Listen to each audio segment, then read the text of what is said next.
ევროპულ და ევროატლანტიკურ სტრუქტურებში ინტეგრაციის საკითხებში სახელმწიფო მინისტრმა დავით ბაქრაძემ და ნატოსა და ევროკავშირის შესახებ საინფორმაციო ცენტრის დირექტორმა ელენე გოცაძემ ქვემო ქართლში საინფორმაციო ცენტრის მე-6 რეგიონალური წარმომადგენლობა გახსნეს. მარნეულის გამგეობის შენობაში ახალი წარმომადგენლობის გახსნის მიზანი ადგილობრივი მოსახლეობის, ახალგაზრდების, აკადემიური წრეებისა და სამოქალაქო საზოგადოების ნატოსა და ევროკავშირის შესახებ ინფორმირებაა. საინფორმაციო ცენტრის რეგიონალური წარმომადგენლობები საქართველოში სლოვაკეთის საელჩოს ფინანსური მხარდაჭერით იხსნება.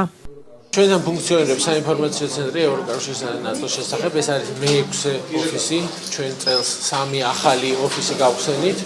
ეს არის მე-6 ოფისი, რომელსაც ვხსნით საქართველოს მასშტაბით და ჩვენთვის ძალიან მნიშვნელოვანია, რომ მოგვეც ასეთი კარგი შესაძლებლობა, მადლობა მინდა მუნიციპალიტეტს გადავუხადო, რომ ჩვენ აქ გავხსენით ესეთი მშვენიერი სლოვაკეთის საელჩოს მიერ მხარდაჭერილი, სლოვაკეთის მთავრობის მიერ მხარდაჭერილი, ტექნიკურად გამართული ოფისი, ყავს თანამშრომელი და ჩვენ გავაგრძელებთ იმ ღონისძიებებს, რომელსაც 400-ზე მეტ ღონისძიებას წელიწადში, ასე ვთქვათ, საფუძველს ქმნის სწორედ საინფორმაციო ცენტრი და ჩვენ ამ რეგიონში კიდევ უფრო აქტიურად ვიქნებით წარმოჩენილი. დღეს მნიშვნელოვანი დღეა და მიხარია, რომ სწორედ აქ ვართ და ამ საზოგადოებასთან ერთად აღნიშნავ და კიდევ ერთხელ ხაზგაუსვამ ჩვენი ევროპული მისწრაფების მნიშვნელობას.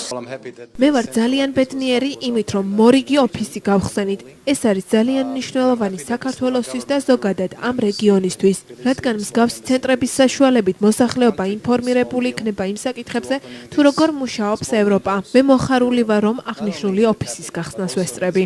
პროგრესისაკენ სწრაფვა ზოგადად მოგიხსენებათ, რომ ეს არის აუცილებელი პირობა, რომ მთლიანად განვითარებისთვის და ჩვენი ქვეყნის განვითარებისთვის და ის რომ ქვემო ქართლი არის ერთ-ერთი ის რეგიონი, სადაც ძალიან მნიშვნელოვანია სწორედ ასეთი საინფორმაციო ცენტრების გახსნა და ფუნქციონირება, რამე თუ ინფორმაციული დეფიციტი ყოველთვის იყო ის პრობლემა, მოსახლეობა დღესაც სრულად არ იცის, რომ თუ კონკრეტულად რა არის წასვლა ევროკავშირისაკენ, რა არის ნატო და ეს ძალიან მნიშვნელოვანია, რომ ჩვენ მიუხედავად იმის მთელი ძალისხმევისა, რომ მთელი ჩვენი მთავრობა და ადგილობრივი ხელისუფლება გაერთიანებული ვართ ერთად, რაც მაქსიმალურად მივიტანოთ ეს ინფორმაცია მოსახლეობამ და მაინც ბევრი სამუშაოა და დღეს კიდე ეს ერთ-ერთი წინ გადადგმული ნაბიჯია. ძალიან მოხარული ვარ, რომ დღეს მარნეულის მუნიციპალიტეტში იხსნება ოფისი, ნატოსა და ევროკავშირის მხარდაჭერის ცენტრი გაიხსნა დღეს, ვსწავლობ სახელმწიფო მინისტრი, სლოვაკეთის ელჩი, გუბერნატორი. ძალიან მნიშვნელოვანია მუნიციპალიტეტის, რომ სრულყოფილად იყოს ინფორმირებული ჩვენი მოსახლეობა